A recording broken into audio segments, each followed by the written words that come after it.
साल था 1924। New Jersey के एक ऑयल रिफाइनरी में काम करने वाले कई मजदूर अचानक बीमार पड़ गए। कुछ अजीब हरकतें करने लगे, जैसे उनका दिमाग साथ छोड़ रहा हो, और फिर उनमें से कई की मौत हो गई। वजह थी एक नई जहरीली लूनी गैस, जिसे पेट्रोल में मिलाया जा रहा था। कंपनियों ने इसे सिर्फ एक माइनर एक्सीडेंट कहकर दबा दिया, लेकिन इसके कई साल बाद एक वैज्ञानिक सामने आया, जिसने अपनी जिंदगी के 23 साल उसी जहर से लड़ने में गुजार दिए। वो जहर जो हवा में घुल चुका था, पानी में उतर चुका था, और यहां तक कि हमारे बच्चों के खून में भी था। कंपनियों ने उसे चुप कराने की कोशिश की, सरकारों ने उसे नजरअंदाज कर दिया, लेकिन वो लड़ता रहा। यह कहानी है क्लेयर पैटरसन की, और सवाल यह है, क्या यह कहानी आज के भारत की इथेनॉल पेट्रोल वाली बहस से कहीं ना कहीं मिलती जुलती नहीं लगती?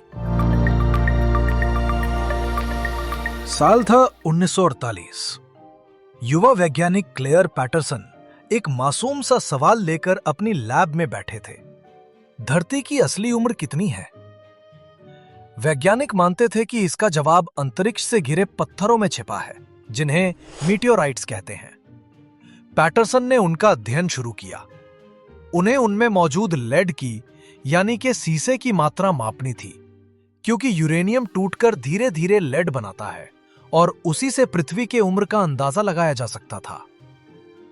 लेकिन पैटरसन को हर बार एक रहस्यमयी दिक्कत आती थी। हर सैंपल में उन्हें उम्मीद से कहीं ज्यादा लेड मिल रहा था। लाख कोशिशों के बाद भी मशीनों से यह कंटामिनेशन दूर नहीं हो रहा था। यह अतिरिक्त लेड आ कहां से रहा था? क्या यह हवा में था, पानी में था, या फिर उसकी अपनी ही लैब में? सालों की जद्दोजहद के बाद पैटरसन को जो सच्चाई मिली, उसने वैज्ञानिक जगत को हिला दिया। यह अतिरिक्त लेड अंतरिक्ष से नहीं, बल्कि हमारी आधुनिक दुनिया का अभिशाप था। जांच आगे बढ़ी तो असली गुनहगार सामने आया। टेट्राएथिल लेड, एक केमिकल जिसे 1920 के दशक से पेट्रोल में मिलाया जा रहा था। इसे इसलिए मिलाया जाता था ताकि इंजन स्मूथ चले और उसकी परफॉर्मेंस बेहतर हो। लेडेड पेट्रोल के कारोबार से जनरल मोटर्स और ड्यूपॉन्ट जैसी कंपनियों ने अरबों डॉलर कमाए, लेकिन किसी ने इस पर कोई प्रॉपर स्टडी नहीं की कि हर रोज अरबों लीटर लेडेड पेट्रोल हवा में छोड़ने से इंसानी सेहत पर क्या असर होगा। पर पैटरसन के डेटा ने साफ दिखाया, पिछले कुछ ही दशकों में इंसानों के खून और पर्यावरण में लेड की मात्रा सैकड़ों गुना बढ़ चुकी थी। लेकिन सच्चाई उजागर करना आसान नहीं था। साल था 1953, जब पैटरसन को अपनी ही लैब में लेड कंटामिनेशन का राज समझ आया, तो वे हैरान रह गए। सालों तक उन्होंने अपनी रिसर्च जारी रखी, और फिर 1965 में अपने ऐतिहासिक पेपर में इस मुद्दे को पूरी दुनिया के सामने एक हेल्थ क्राइसिस के तौर पर उठाया। तभी कॉर्पोरेट मशीनरी उनके पीछे पड़ गई। ऑयल कंपनियों ने कहा, लेड बिल्कुल सेफ है, कोई खतरा नहीं। उन्होंने पैटरसन की क्रेडिबिलिटी पर वार किया, उन पर अलार्मिस्ट और अनसाइंटिफिक होने के आरोप लगाए। उनकी रिसर्च ग्रांट्स रोक दी गईं। तेल और ऑटो इंडस्ट्री के पैनल्स और एडवाइजरी कमिटीज से उन्हें बाहर कर दिया गया। मीडिया में ऐसे एक्सपर्ट्स और स्टडीज को आगे लाया गया जिन्हें ये कंपनियां खुद फंड कर रही थीं, ताकि ये कहानी फैलाई जा सके कि लेड हार्मलेस है। लेकिन पैटरसन पीछे हटने वालों में से नहीं थे। उन्होंने अपनी अल्ट्रा क्लीन टेक्निक से न सिर्फ पृथ्वी की उम्र कैलकुलेट की, बल्कि ग्रीनलैंड आइस कोर्स और यहां तक कि हजारों साल पुरानी पेरुवियन ममीज को एनालाइज करके यह साबित कर दिया कि औद्योगिक क्रांति से पहले इंसानों के शरीर में लेड लेवल्स बेहद कम थे, आज के मुकाबले सैकड़ों गुना कम। और यह सिर्फ साइंटिफिक डेटा नहीं था, यह एक चौंकाने वाली सच्चाई थी कि पूरी मानव जाति धीरे धीरे जहर पी रही थी। धीरे धीरे डॉक्टरों ने भी यह कंफर्म किया कि लेड बच्चों की बुद्धि घटाता है, उनकी ग्रोथ रोकता है और लंबे समय तक शरीर को नुकसान पहुंचाता है। 1953 में कंटामिनेशन का राज सामने आया और आखिरकार 1976 में 23 साल बाद अमेरिका ने लेडेड पेट्रोल को फेज आउट करना शुरू किया। इसके बाद दुनिया भर में धीरे धीरे ये प्रक्रिया फैली। 2000 तक ज्यादातर देशों ने इसे हटा दिया और 2021 में आखिरी देश अल्जीरिया ने भी इसे बैन कर दिया। एक अकेला वैज्ञानिक और पूरी दुनिया की सांसों से लेड गायब हो गया। अब सवाल उठता है, इस कहानी का भारत और इथेनॉल पेट्रोल से क्या लेना देना? जिस तरह कभी पेट्रोल में लेड मिलाया जाता था, वैसे ही आज भारत में पेट्रोल में इथेनॉल मिलाया जा रहा है।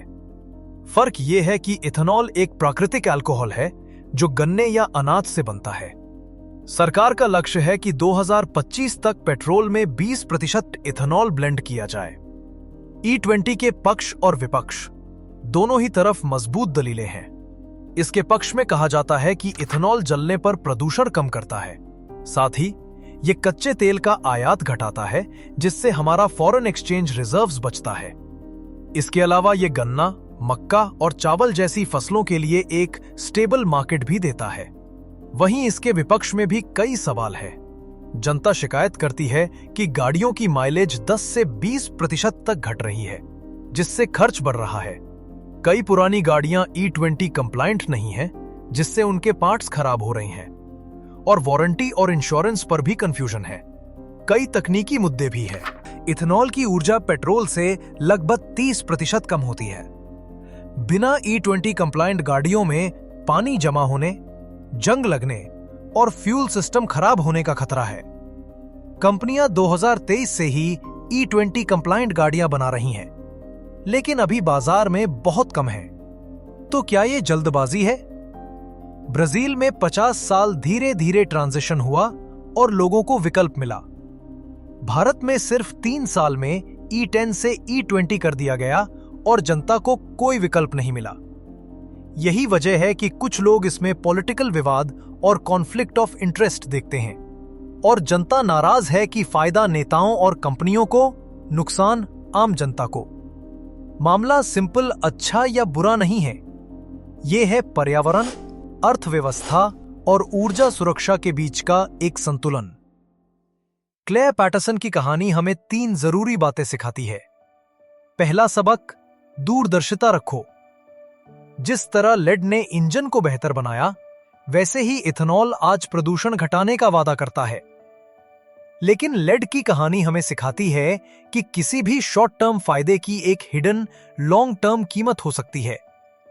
हमें सोचना होगा कि क्या हम इथेनॉल के नाम पर अपनी गाड़ियों और खेती की जमीन पर कोई नया बोझ तो नहीं डाल रहे हैं। दूसरा सबक, पारदर्शिता बहुत जरूरी है।